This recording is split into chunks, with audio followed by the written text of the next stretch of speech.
Adongi dakika achiel ka. Awinja neni ma voice note mani. Hello Ledo. Ongenge the barbed wire. Merry Christmas studio kanyo.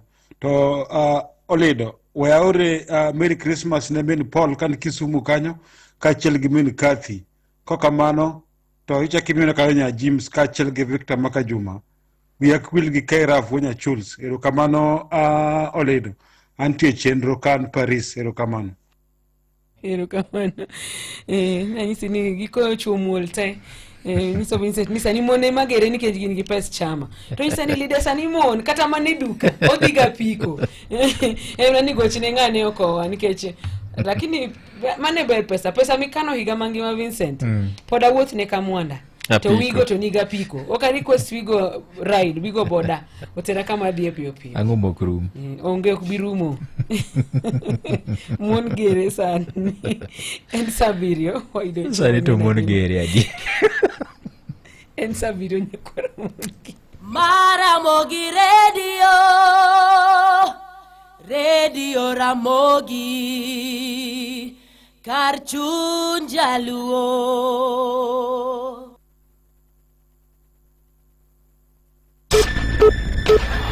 Weche maka kod kacha Joluo duto e piny Luo duto. Radio Ramogi, #1 station for the Luo nation. Jatend piny Kenya William Ruto gi thuolo ni oyuore nyasi mar alam e kaunti ma Narok. Jaod bura ma Suna East Junet Mohamed osemo kalo jatend duond bura mar ODM mabendo ramo duond bura no nyaka bigol jachung' Abdullah Rokoma ten piny yiero ma 2027. Kode jaod bura ma Kaiti Joshua Kimulu okwedo mokalo paro ma ne olieke gi ogai mar jotend migepe Mathurka Musalia Mudavadi mabende ne dwaro mondo mi tim lokruok ne pend chike Mathurka kokalo ombulu mar paro kata referendum.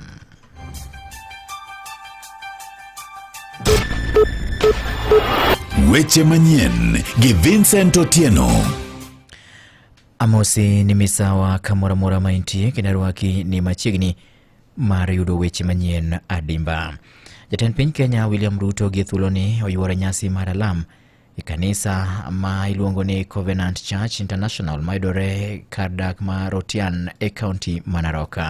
Ruto oten bathe kod jotelo mopogore e kaunti nyaka mag mawuok e kaunti ma Narok, kama bende thoth oganda ne oyuoro mondo mi koro giriure e alam gi jatend piny Kenya William Ruto. Mheshimiwa Rais, kwa heshima yako, ina heshima kuu kabisa mbele za Mungu na mbele zako. Miaka 20 tangu huduma hii ianze, ilianza hapa. Na wewe kuwa mahali hapa ni heshima kubwa. Ambia Bwana akubariki, Bwana akuinue.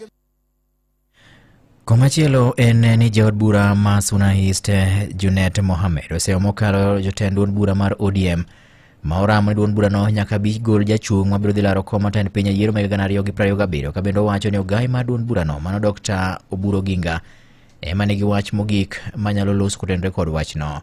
Junet ne owacho ni chike mag duond bu siasa mar ODM wacho jatend duond bura no kende ema nyalo bedo jachung' e laro kom ten piny Kenya gi otiko ma duond bura no, kama ne omedo ni ng'ata makoro paro ni nyalo biro bedo jating' bandera mar duond bura no e laro kom ten piny yiero ma 2027 en ng'ama leko.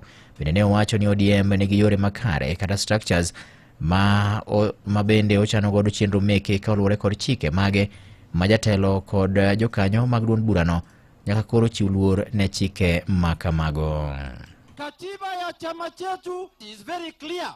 Wanasema the person who has the last word on any issue in ODM ni party leader. Kama mnafikiri Dr. Oburu ana watu, sisi ndio watu wake, tutakanyagana paka mtenda pembeni. Kuna wengine wanasema ODM lazima wakuwe na presidential candidate. Katiba yetu ya ODM inasema presidential candidate ya ODM ni party leader, na ni party leader ni Dr. Oburu Oginga. Yeye ndio atatuambia kama atasimama rais ama atasimama. Sio kila mtu ambaye amelewa kwa baa fulani anasema anataka kuwa rais ya Kenya kwa chama cha ODM. Hii ni chama ya heshima. Jatelo no kata kamano bende ne owacho ni ng'ata ma bende kuro nigi paro mar loko tend duond bura mar ODM en gino bende ok gibi yie mondo mi otimre kata matin ka gineno kama ne owacho ni giikore mar biro rakore adua gi jotelo ma koro dwaro mondo giketh duond buch siasa mar ODM. Kuna watu wanapanga kufanya kuu katika chama chetu. We will deal with them thoroughly from January, utaona. Si mnawajua hawa? Si mnawajua? Basi watu wa Suna East mkae tayari, kuna vita na tutatangaza kuanzia January. Weche moko nyakwara mogi ni jaod bura ma Kaiti Mano Joshua Kimulu okwedo mokalo paro mayande ne olieki gi ogai mar duond buch siasa gi ogai mar jotend migepe ma pacho ka Musalia Mudavadi. Bende ne dwaro mondo mi koro tim lokruok ne mokuom pen chik ma pacho kokalo kuom ombulu mar paro kata referendum. Jatelo no wacho ni sani piny Kenya nigi midhiero mathoth ma koro dwaro mondo mi koro kony ma ok wach mar keto e lai manyime wach mar ombulu mar paro kata referendum. Kane oloso e kinde nyasi mar liel moro e kar chung' od buche no, jatelo kata kamano ne olero ne piny Kenya onego bed ni koro keto e lai manyime weche ma ochuno ahinya ma bende mulo ngima oganda machalo kaka weche mag pek mar ngima ma ok onego bed ni koro ng'ato kata jatelo kaka Mudavadi wuoyo ka wacho mana ni mondo mi koro tim lokruok ne pend chike ma pacho kokalo ombulu mar paro to gigo ma bende mulo ngima oganda to ling mana thi kendo konyal wuoye. Ne oseo mokalo ogai mar jotend migepe Musalia Mudavadi mayande ne osiko kod wach makamano ka olero ni ber mondo mi ogwe tao kaponi waneno ni onge yo moro amora ma nyalo tiego chandruok mokwako piny Kenya kopogore kod wach mar sundo mondo mi tim ombulu mar paro. Owacho ni Mudavadi onge paro maber ne oganda jo Kenya mak mane odwaro gino bende konye en owuon to gine jotelo ma jo Kenya ng'iyo moko nego bed ni koro wuok gi wach machalo kamano. Weche moko nyakwara moga jwang' en weche mag uchumi ma oyudhe pacho ka gi sani gachiel report yango ni e gima ochuno ahinya momiyo oganda jo Kenya nyaka chop sani osekawo chung' mar kotenore kod kaka gibiro goro luto ombulu e yiero maduong' ma higa 2027.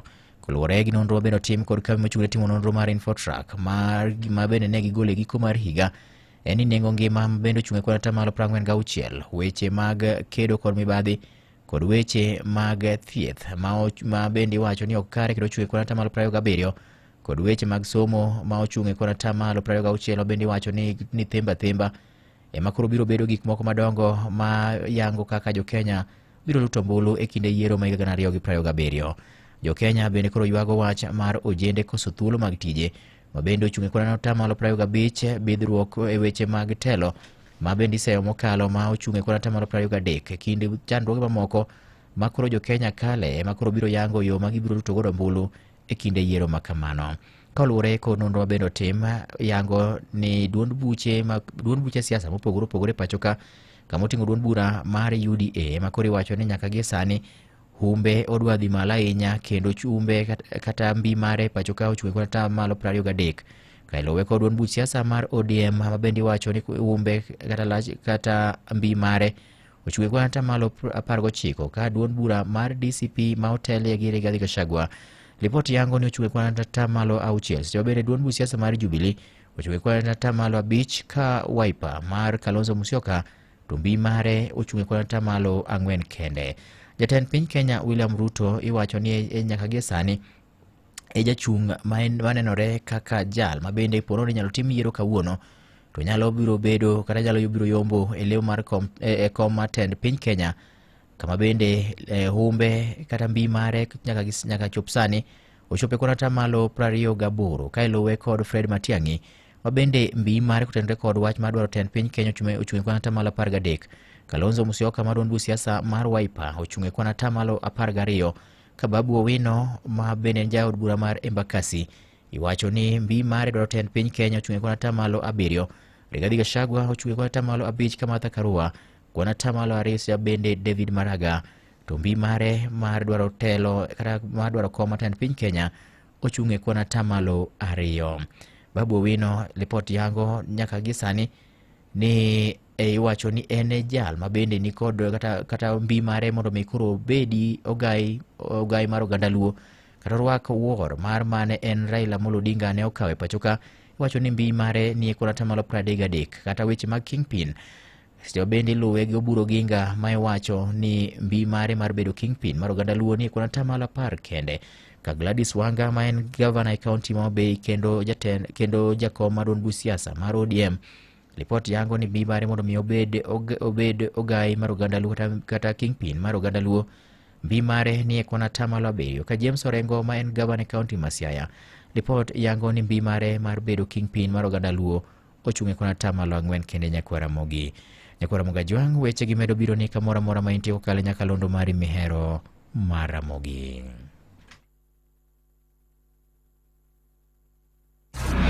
Imedo winjo weche manyien gi Ochieng' Emmanuel. Nyakwara Mogi weche gi medo biro ni kaikelo ni kod Ann Vincent Otieno, kama bende wayudo ni koth machwe mapek igeno ni biro chwe e gwenge ma opogore pacho ka ochakore odiochieng' ma kawuono ka achiel kod odiochieng' makiny. Ma en wach ma bende oyange kod bad migawo mochung'ne koro futo mar yamo e kor lwasi moyango ni gwenge mag ugwe mar piny Kenya kachiel kod gwenge mag imbo mar piny Kenya kama oting'o nyaka gwenge mag Nairobi. Lipot yango ni koth mapek biro chwe.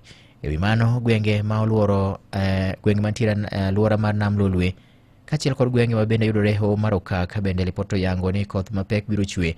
Kama oganda e gwenge makono inyiso mondo mi koro bed motang' ahinya e kinde gi ma koro seland koth mapek ma biro chwe gwenge makono ma bende iwacho ni nyalo biro chopo kod midhiero opogore kama oting'o ula mapek ma nyalo biro kelo thoe kachiel kod kethruok mag mwandu.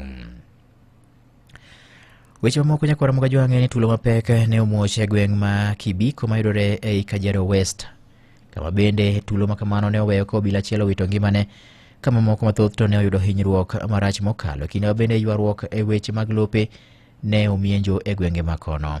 Apisa mar obila bende ne onegino ne en achiel kuom apisa mag obila bende ne okel kata ne otere gweng'no mondo mi ochiw arita makare ne surveyor ma ne rik keto tong' mar kama ne logi kata Bikon ema kuom hayo marach kweth mag rowere ma jendeke ne omonjogi mane orakore kodgi magikone to ne okelo tho mar obila no kachiel kod hinyruok mar obila mamoko.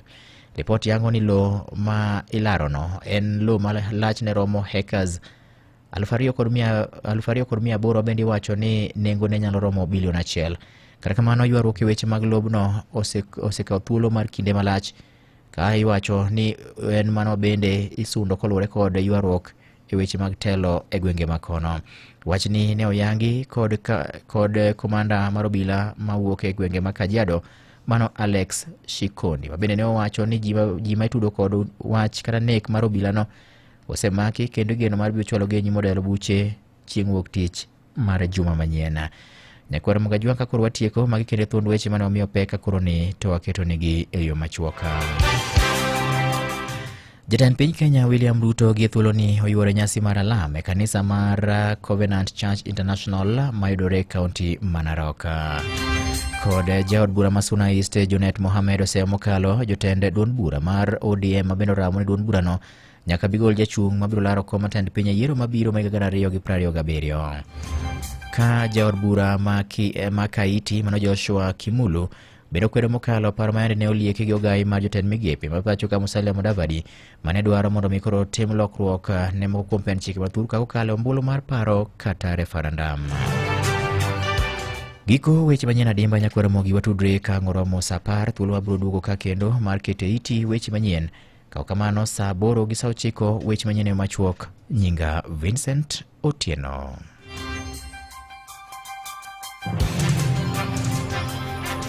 Mago ne weche manyien gi Vincent Otieno.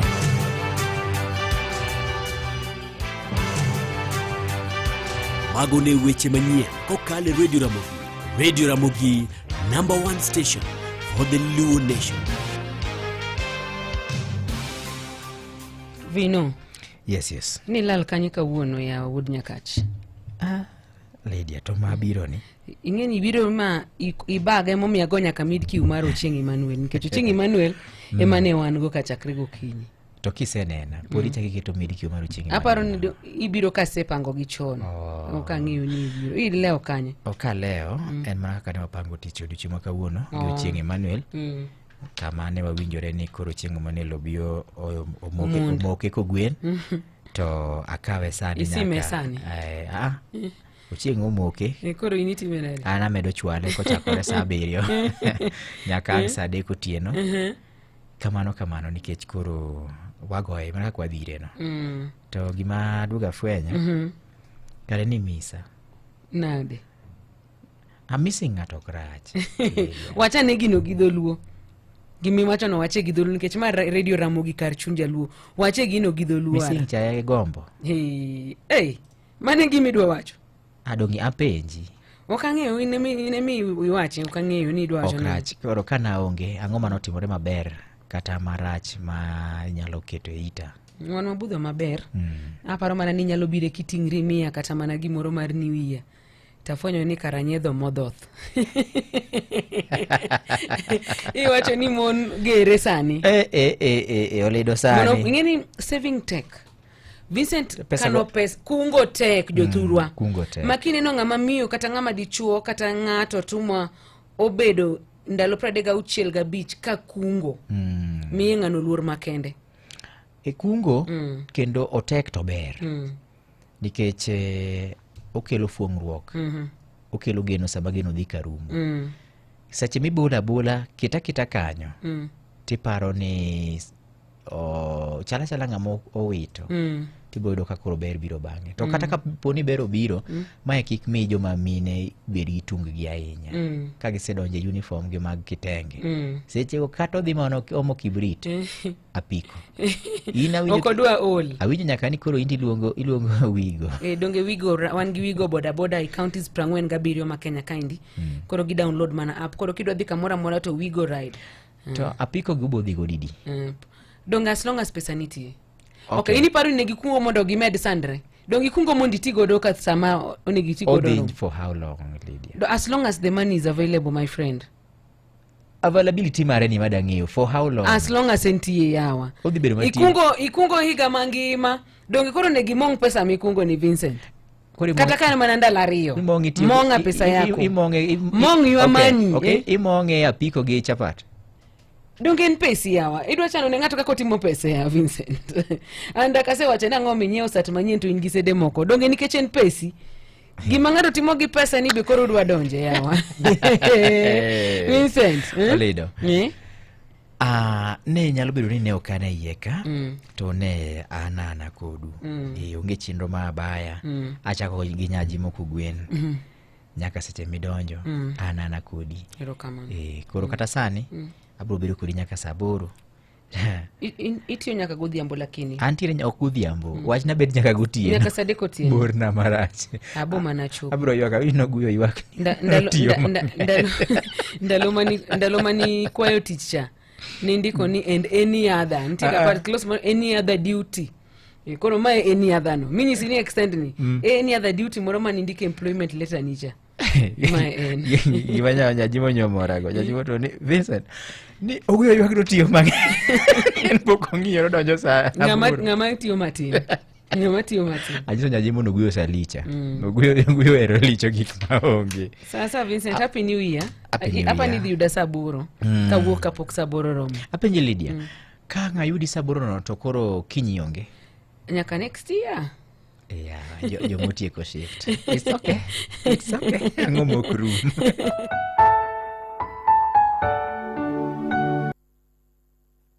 Ramogi Radio Ramogi kar chuny jaluo. Hotpoint ni kod offer maber ne in e kinde ni mar nyasi. En thuolo mari mar dream big, win bigger. Bedo jaloch maduong'. Yud mwandu gi nengo moluar nyaka tamalo 50 ne mwandu mabeyo mowuok Hisense, Black & Decker, Simfa, DeLonghi, Kenwood, Brown, NutriCook, NutriBullet, Bosch kod Von. Sasa minyiepo ibiro yudo thuolo mar loyo mich modhuro. Chenro mar Save Now, Buy Later benitiere. Nyiew mwandu kowuok e duke wa mantie Nairobi, Kisumu, Mombasa, Eldoret kata nyiep kokalo e mbui. Yier Hotpoint kawuono. Opuodhgi gi BCLB number 0000312. Bende ing'eyo ni bengi ma pacho kae tiyo kod yo manyasani mar mbeko interest mijuogo e wi hola. Chenro ni iluongo ni Kesonia, yani Kenya Shilling Overnight Interbank Average. Kesonia en rapim ma bengi juogore e seche ma giholore omenda, kendo chalo nengo ma jumla kata mar wero e chiro. Ja ohala kochako gi nengo no, kae to omedo garama kaka mag ting'o mwandu e kind mamoko ne customer mogik. Kamano bende e kaka bengi tiyo kod Kesonia kaka siro, kasto gimedo chudo matin e wi hola. Ohand Kesonia en ang'o? Kesonia en gima ratiro nikech oluwore gi kaka chiro mar omenda dhi pile ka pile kowuok e Central Bank. To mae nyiso nang'o? Kichulo hola e wang' sa, inyalo juogi interest matin mokalo e wi hola. Kata ka nisedeko chudo, pod inyalo loso historia mari mar chudo makare. Chudo e wang' sa, los rekod mari maber mar yaw thuolo malach. Tudri gi bengi mari kawuono mondo